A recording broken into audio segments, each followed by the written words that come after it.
let's go now to the Celtics. Should they sit Jayson Tatum until the playoffs? Is that McNutt? That is McNutt. Come on, man. You guys are the reigning champs. You can't just ice a guy. Now, if there's an issue, do you have enough cushion to let a guy rest? Sure. But other than that, part of playing your best ball when the clock strikes playoffs is the opportunity to be on the floor together and continue to build momentum. With a title to defend. Tim, do you agree?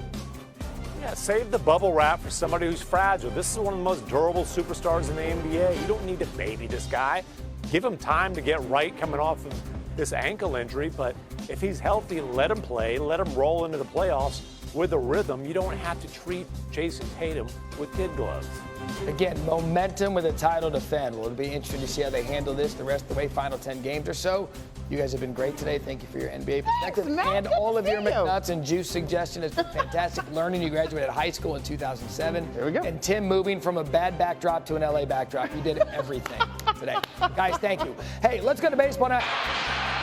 Luka with 2 for the win. Tipped up and in.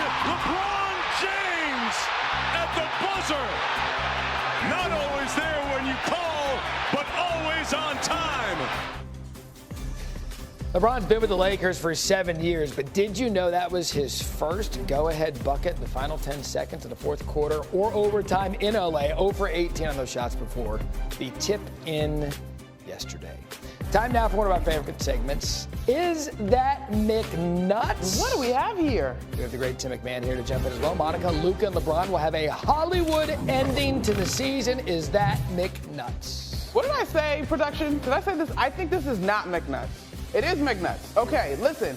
I don't necessarily think that they will be champions, but I do think that this will be a lot of fun. I still think OKC is coming out of the West, but I think this will be a lot of fun. So in the sense of Hollywood and raising the Lario, no, that's going to be McNutt for me. All right, Tim?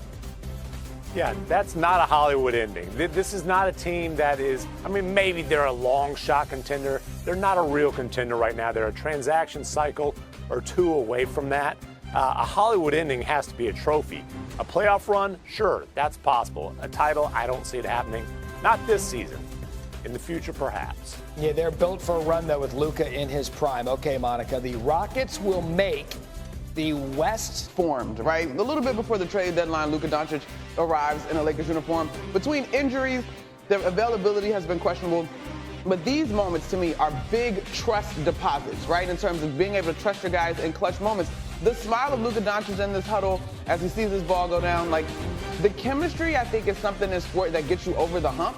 And in a jam-packed West, I buy these guys as contenders. In a jam-packed West, it's going to be little details and connections like that that are going to help separate those teams. It's also big to do it on the road. For sure. You go on the road, hostile environment, 3-game losing streak, and you do that. For sure. And I got to give, what's that field house name? I'm blanking on the name. Bankers Fieldhouse. Like, those fans, they get up. The Lakers are in there. I'm sure it was loud. It was in there. Tyrese Halliburton, you could see the Pacers' faces after that basket goes in, because this was a tense and contentious basketball game. The Pacers are trying to jump in the standings a little bit as well, so I'm sure there was a lot of energy, mirrored a playoff environment in my mind. The 10-point streak, 1,283 games. I mentioned that it goes back to 2007, which seems like a long time ago. You were actually still in high school. Sure was. We can go by the numbers on that if we wanted to. But 10 points in 1,283 straight games, that is incredible. You know, Matt, you and I, we've been doing this for a long time, and we love sport. I do think there's still this, we take LeBron James for granted, right? Like, consistency, let alone in sports, but in life, is elusive enough for many of us on a regular level, right? But for him to be able to have this sustained greatness, and I know we've talked about it a lot this year as he's turned 40 and 22 years in the league, but you really got to stop and think. Like, these are things that are not done in commonplace, and I think as fans, I hope that we're all smart enough to really enjoy it and not be in a situation where you miss it when he does finally decide it's a wrap. Let's bring in our ESPN NBA reporter, Tim McMahon, now. And Tim, put into perspective what we were just talking about. So many consecutive games dating back 18 years of 10-plus points. Half, 1.5 times the next longest streak. It is a unbelievably historic accomplishment. Honestly, it's as much about his durability as it is his dominance. The fact that he hasn't had to leave a game early to injury without getting to that double-figure mark. And, last night, 3 points through 3 quarters. they were getting LeBron the rock in the fourth quarter. Not just about the milestone, but Luka can't do it all the time. He's got to rest a little bit. And LeBron took over that game when they needed to get them back in it, to keep them in it, and then obviously to finish the job here. I will also add, though, too, Tim and Matt, yesterday hanging out with my guys on 7 p.m. in Brooklyn, Carmelo Anthony's podcast and Rudy Gay, and we actually were talking about how the game has changed and how some guys were impacted by analytics off the sound of Jeff Teague saying analytics put him out of the league. You also got to appreciate that LeBron has been able to play in every era of basketball.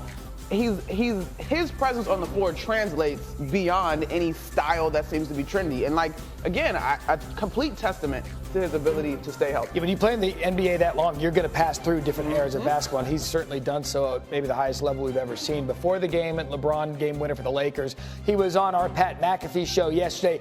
He's asked about this all the time, but again, he was asked how much longer does he think he's going to be able to play?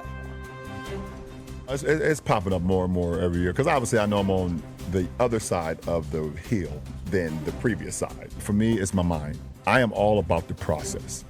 I am all about the process, and if it gets to the point where I don't feel like showing up to the arena 5 hours in advance, or I don't feel like training, or I don't feel like studying the scout sheet of guys. If it gets to that point, I know, you know what, Brian, it's a wrap.